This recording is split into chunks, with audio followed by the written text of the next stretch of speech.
tenemos una mesa de peronismo histórico, aunque hay uno que se define nacido, pero ahí nací, pero no me quedé, o me mudé de barrio, no sé cómo es.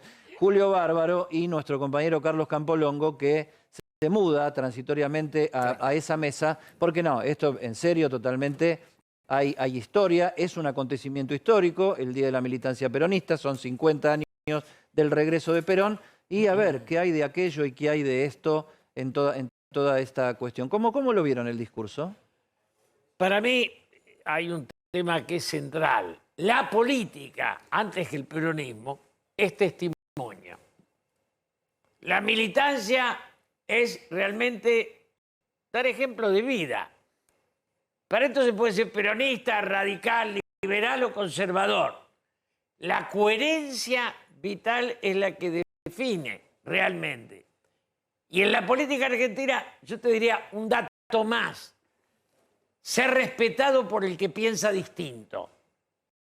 La Argentina necesita que los políticos tengan consenso más allá de sus propias fuerzas. Te diría que te contiene en una parte el discurso de Cristina, ¿eh?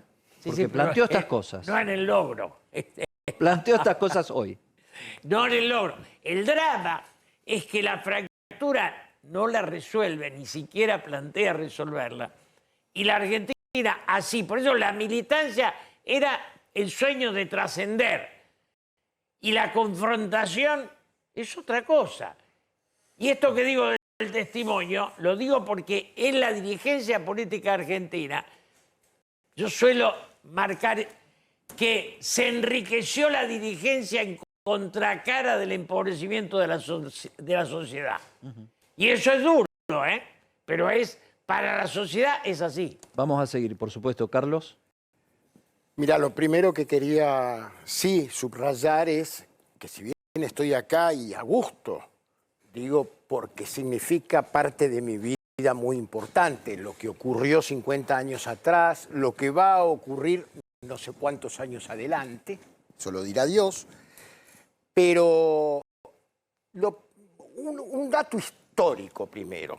Yo creo que hay un descentramiento de la historia con todo lo que se ha hecho con respecto a los 50 años del regreso de Perón. Porque parece concentrarse en una suerte de resistencia que habría empezado 2 años antes del regreso de Perón. No es cierto.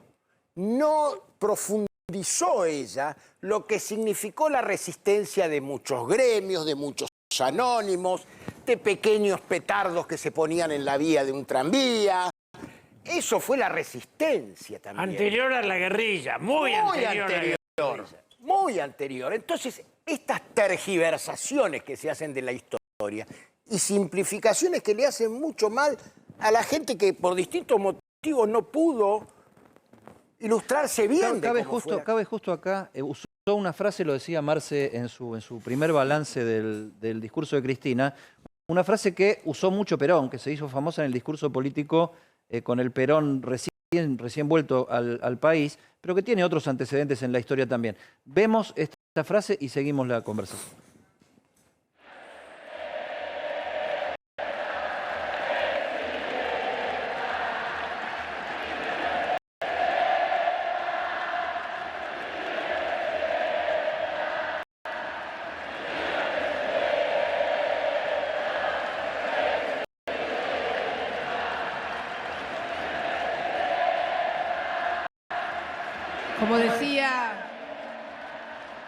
Como decía el general, todo en su medida y armoniosamente.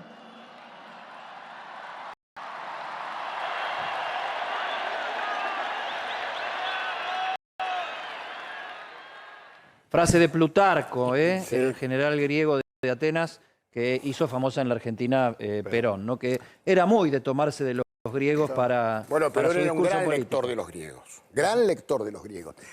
Pero lo que te quiero decir es que también hay una tergiversación en eso que dice la vicepresidenta de la Nación. Pero no es por enmendarle la plana constantemente, es para ser rigurosos en la mirada histórica. Perón lo pronuncia, su regreso, ese aforismo, porque estaba ya ahí sí planteada la lucha entre los que querían la vía de la violencia y los que no querían esa Los que lo vía. apuraban. Entonces, claro que lo apuraron cuando regresó definitivamente, lo apuró todas las juventudes peronistas, ¿sí? Que fueron a Gaspar Campos y que tuvieron que descalzarse por orden de Damasco y demás, porque estaban la derecha y la izquierda, digamos, de esa juventud. Perón lo dice ahí por lo que podría llamarse ni ser apresurado ni ser retardatario, pero se estaba refiriendo a la política, no a situaciones personales. Claro. Como Cristina tiene la idea de que el mundo gira alrededor de ella solamente, ella lo interpreta en términos personales. Era una expresión política la de Perón. ¿Se entiende? Sí, la Cristina diferencia? dice al final que Perón no quería ser presidente y vos decías, bueno, lo decías mientras ella hablaba, que no sabías de dónde sacó eso o algo así. Yo coincido en eso. Lo que sí sabía Perón es que se hacía cargo de una papa caliente, un país dividido, enfrentado y un peronismo enfrentado. Perón le entrega el poder a Cámpora para que lo tenga. Y Cámpora no está a la altura. Y Ezeiza es el momento de fractura. Pero la Argentina, cuando viene Todorov, un personaje de los derechos humanos universales que falleció, dice, en la placa de los caídos no están todos, están los de un solo bando. Y yo lo escribí en una nota, solo va a haber paz cuando asumamos la totalidad de los caídos, los de un lado y los del otro. Y este no es un tema secundario. Julio y Carlos, cualquiera de los dos, digo, hay en esto que Cristina dice, Perón no quería ser candidato a presidente, no quería ser presidente, lo termina siendo. Juega ella con ese momento y este actual, el de ella, diciendo, bueno, por ahí yo no quiero, pero si tengo que ser, voy a ser. Yo creo que sí. Está ahí planteada. Está haciendo, a ver, es como una bomba de sondeo el acto de hoy, que tendrá otras repercusiones. Se verán los vientos cómo corren, hasta dónde corren, y tiene múltiples propósitos también esto. Obviamente la primera es una reivindicación ortodoxa del peronismo, casi te diría. Sí. ¿No? Al que nunca quiso. Nunca quiso y nunca votó. Yo ya lo dije acá.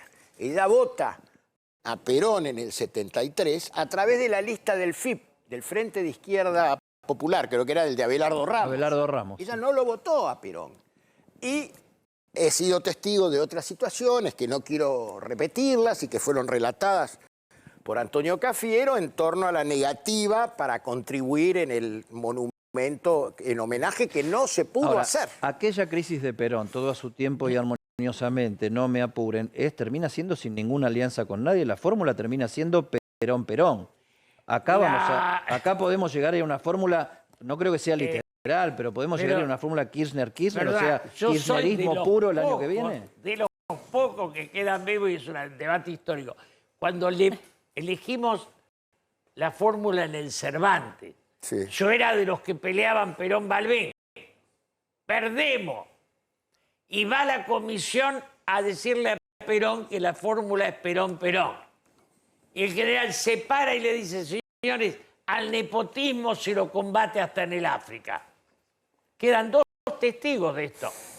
O sea, es un temón difícil, ¿no? Simpático. Bueno, complemento. El otro día estuvo Facundo Suárez Lastra acá y contó la llamada telefónica, él era muy chico, que tuvo el papá de él, ¿sí?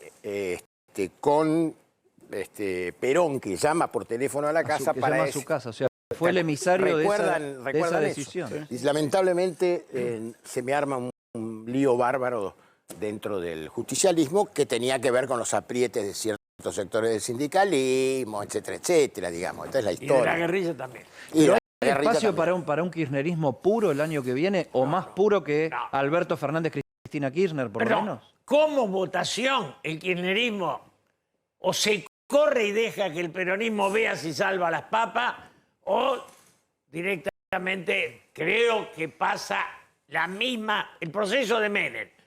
Se corre, ella senadora y la disolución, porque sin poder Cuando un partido se convierte en partido del poder, si le sacás el poder, no queda nada, sea cualquiera su ideología. Sí. Poder, te agrego, yo lo interpreto como recursos de caja Sí, como fundamental. funcionariado. Yo les quiero preguntar a los dos, hoy lo vamos a desarrollar después, ¿no? Lo económico, pero hoy se conoció la canasta de pobreza por arriba del 9% de aumento. O sea que alimentos y los servicios más indispensables para un ser humano aumentaron por encima del ritmo de la velocidad general de los precios el mes pasado. Hay una nota que escribiste hoy, Julio. Sí.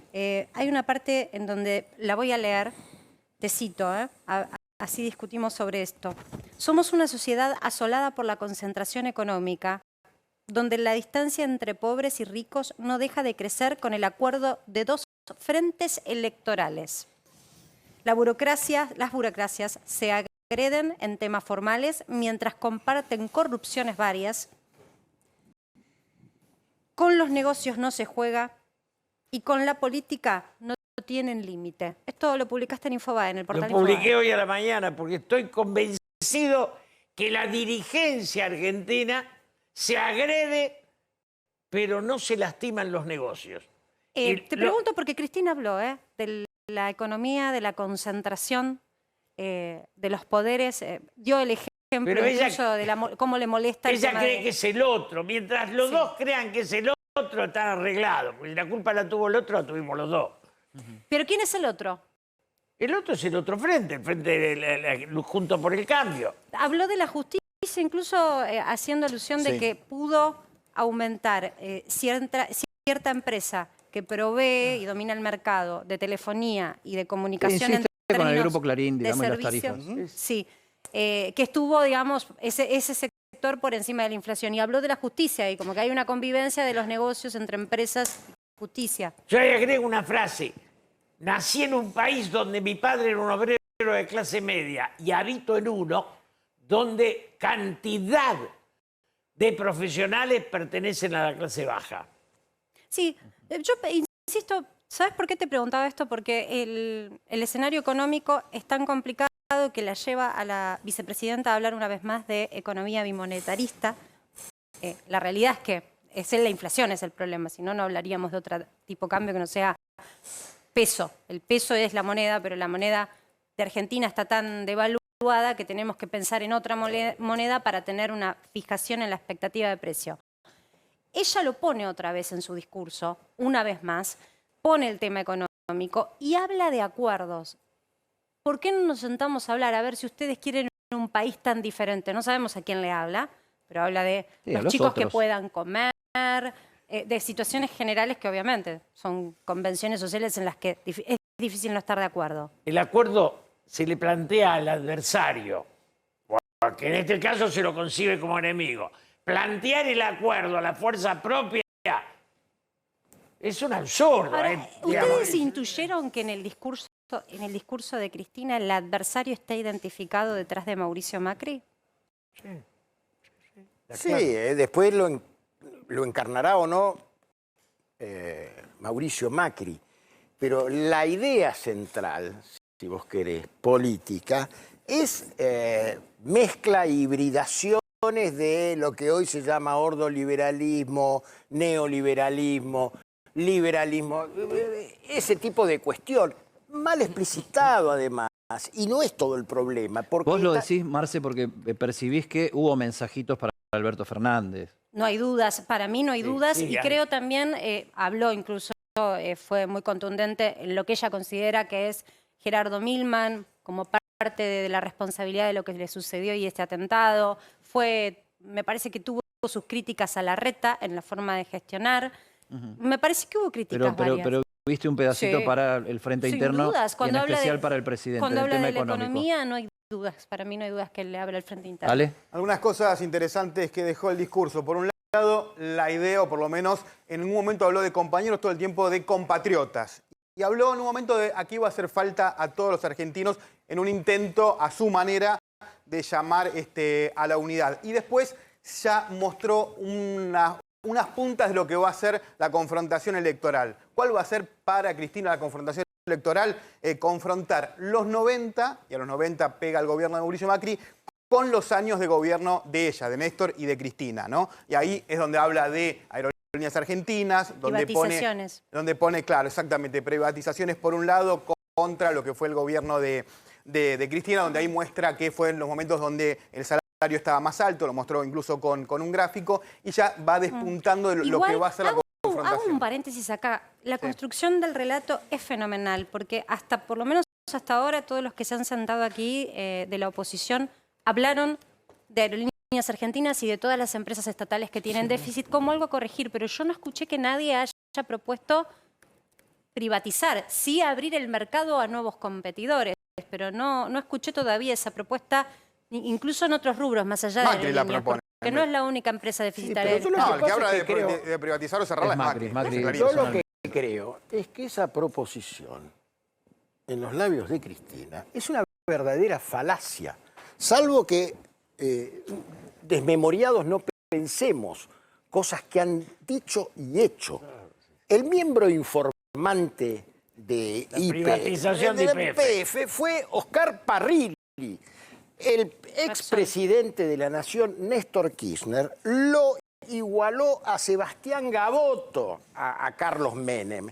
Digo, textual. Lo recibió en el aeropuerto de Río Gallegos como el mejor presidente de la historia argentina después de Perón. Pero está bien que lo haga, pero sostenelo eso. Aerolíneas no es esencial a la Argentina, YPF sí lo es. No es lo mismo Aerolíneas que YPF, si no hacemos relativismo histórico. Aerolíneas se puede privatizar. Ahora, Julio, no vos que estuviste en el Estado, el tema de la privatización de YPF, tanto como de Aerolíneas, hay una discusión que es bastante maniquea porque, a ver, hablas de instrumentos, a veces te puede convenir privatizar y a veces te puede convenir estatizar. Y en la época. El tema es que tenés una estrategia del Estado porque el mundo también juega. No es una digamos. ideología, es un instrumento. Es un instrumento. O sea, de qué manera vos mantenés aquellos servicios públicos que están en manos privadas, pero son del Estado, o los volvés a recuperar porque el privado se quiso ir. El tema es si cumplís con la regulación o no. No, el tema es si cumplís con tu estrategia. Con la estrategia en lo político, pero después en lo que es la gestión,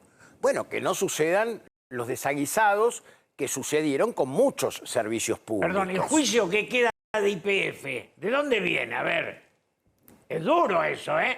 Y eso no viene de otro lado que del kirchnerismo.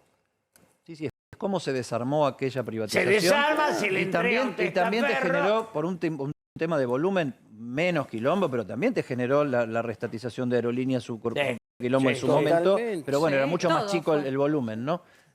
Luis, A mí me querido. parece, la verdad que es raro lo que Decí lo que pensás. Luis. Sí, sí. Está contenido, Luisito. Sacalo que se puede. Con todo Sacalo. respeto, eso sí. Con todo respeto. Es raro lo que vivimos. A mí me parece que es un día perdido, me da vergüenza ajena. Es realmente una pérdida de tiempo abismal. No tiene sentido, fuera sentido común, que la vicepresidenta de la Nación, arquitecta de esta alianza gobernante, que llevan ya 2 años, casi 3 de gobierno, haga estos planteos hoy. ¿De qué estamos hablando? Es decir, no tiene la más... En ninguna parte del mundo sucede esto. Que alguien clave en un gobierno, con las 3/4 partes de su mandato, empieza a hablar, da un discurso, recuerda el pasado, no habla casi nada del presente, no propone nada para resolver los problemas. Gobierne, señora, gobierne. Nos das el pie justo para reivindicar y darle el copyright de una frase a Martín Angulo, que viene diciendo últimamente, Cristina no se autopercibe gobierno. No, claro. No. Sí, claramente. Pero Claramente. Hoy creo que no lo marcó tanto, pero sobre todo con el discurso en Pilar en la UOM, ahí quedó muy claro y digamos, con todas las diferencias que viene marcando en su momento empezando con los funcionarios que no funcionan, con las críticas a Guzmán, con los reclamos directos a Alberto Fernández en un montón de medidas que tomó. Ella claramente imagino que no se debe sentir parte de este gobierno porque está haciendo cosas que ella no haría. El tema es que es un gobierno que formó ella. Ahora, Lo justificó un poco con el tema deuda, ¿no? Está bien, el pero gobierno digo, decidió esta deuda, tiene obvio, ciertos digo, límites para sin hacer. duda. Hoy lo cuidó un poquito más. señora, 40% de pobres, 100% de inflación, proponga un acto, 60.000 personas, movilizado, gran expectativa, proponga una idea de cómo reducir la inflación. Una idea. Luis, Una. te voy a proponer también, apelando a tu corazón de consultor político, que hagamos todos juntos un análisis. Yo se lo marcaba a Eddie cuando estábamos juntos esperando para arrancar el programa y escuchábamos. Volvió la reminiscencia a él. Sí, apareció. Hacía rato que no hablaba de él, obviamente refiriéndose a su marido, al expresidente Néstor Kirchner. ¿Qué significa simbólicamente esta alusión? Obviamente se quebró en su voz después, al proseguir con el discurso. Bueno, no quiero reducirlo a una interpretación, pero el ausente, él tiene una clarísima connotación simbólica con el ausente y con lo que se quiere evocar. Esto va de suyo, lo hacía la vez pasada, más allá de la dramatización o lo que fuere, ¿no? Era su marido y qué sé yo. Pero hay, yo diría, sugerencia de alguien que sabe de semiótica, de lingüística y de psicoanálisis, que dice, planta el él. Bueno, porque Volvé a plantar. hay una, me parece, por parte de ella, alguna fantasía de que está protagonizando un fenómeno, un proceso similar al del 2010.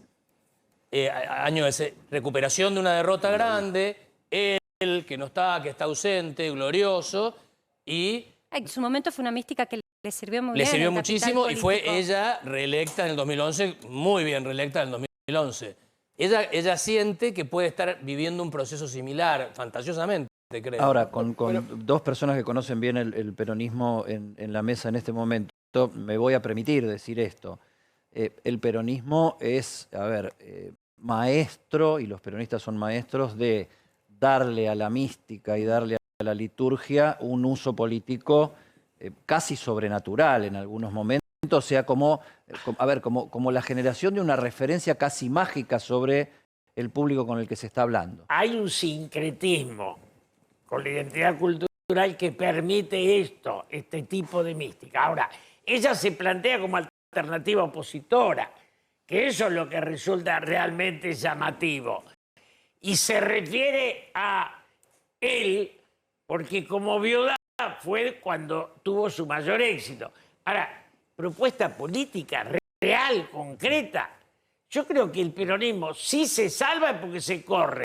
Yo Y si creo no que- se corre, se suicida. Yo creo que hay una propuesta política, hay que ver si es viable y es sincera, pero creo que hay una propuesta política. Ahora, antes de salirnos de este momento tan histórico, tan místico y tan litúrgico, y diciendo que en esta mesa están los peronistas El peronómetro. que vienen de ahí, mirá esta foto, Julio, que tiene preparada la producción para mostrarte. Allá atrás tuyo la tenés. Sí, la mirá. veo, sí, la veo. Allá atrás tuyo la tenés. La veo. Mirá, ¿quiénes están ahí? Déjame que me acerque acá y marque, genial. a ver, quién es quién, de los conocidos. No sé Díaz si me Ortiz. ven acá. Perón en la punta. Lastiri, Pedrini, Mirá, este. Este no es Díaz Ortiz, ¿no? no, ¿eh? Pedrini. ¿Quién es Ferdinando este? Pedrini. Ah, ¿Quién Este es soy este? yo. Ese sos vos. Aquel de la punta es Perón. Perón, Lastiri, Pedrini y yo. Sí. Adán Pedrini. No, Ferdinando. Adán era menor. Ferdinando era un político de lujo, muy amigo de Trócoli, de quien hablo bien porque el único detalle para mí de la película 1985 es que lo deja mal parado a Trócoli, que no lo merece. Porque era un caballero. Ajá. ¿Qué hacías ahí? Era el día del último cumpleaños del general. Y yo era diputado nacional, después se va a Lastiri, Perón lo raja y se queda con nosotros hablando.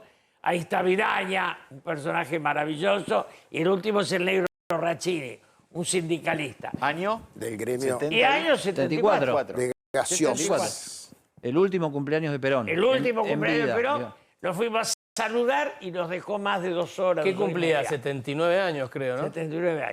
79 años. Me a pensar que yo soy mayor, ahora tengo 80. ¿Y te acordás del último diálogo que tuviste con Sí, él? claro. Yo le pregunto, general, ¿cómo ve el país? Y me contesta, somos una nación con mucha riqueza, pero no tenemos dirigencia política. Ya en ese Pero entonces. como producimos alimentos y el mundo va a necesitar alimentos, la historia nos O va a sea, recuperar. una frase de hace 50 años que la Actualmente. podríamos decir Sí, hoy. puedo ser, tranquilamente, podemos ¿no? puedo poner ser ya. crítico, Sí. digo, con lo que contás y Sí. escuchando hoy a Cristina, el peronismo se pasó diciendo que se podía hacer todo y nunca se hizo nada. No tiene nada que... Perdón. La Argentina, no el Perón, No, saca no, el Perón. pero La Argentina está bien, del pero- 76 Sí, no tenía un subsidio. sí. Tenía una deuda externa secundaria, 6.000 millones. No tenía inseguridad. O sea, no es el peronismo, pero hasta el 76, peronistas, radicales, conservadores, liberales y hasta la NUCE hicieron un país. Del 76 para acá, radicales, peronistas, liberales, Más peronista- rompimos un país. Más peronistas que radicales. Ahora, Más pero- peronistas ahora, que... Sí, pero yo no, digo- el peronismo Menem fue lo peor, pero sí, tenés razón. Focalicemos un poquito en el peronismo, porque bueno, hoy es el Día de la Militancia Peronista, son 50 años del regreso de Perón. Si querés, Agus, poné la tapa, sobre todo porque es muy testimonial la tapa de hoy, no revela nada porque es solamente una carátula de esto que estamos conversando. Ahí la tenés. 50 años no es nada, Día de la Militancia Peronista. El que está en el centro de la foto, levantando el paraguas, es José Ignacio Rucci, era el secretario general de la CGT El en más ese leal. momento. Cristina dijo hoy que el peronismo no ejerció la violencia. Ese hombre, un año después de esa foto, estaba muerto de 23 balazos. Asesinado después que y fue Perón un gana sector con el- del peronismo. Perón gana con el 63% de los votos y 2 días después los montoneros, a quien ella reivindica y tiene de aliado,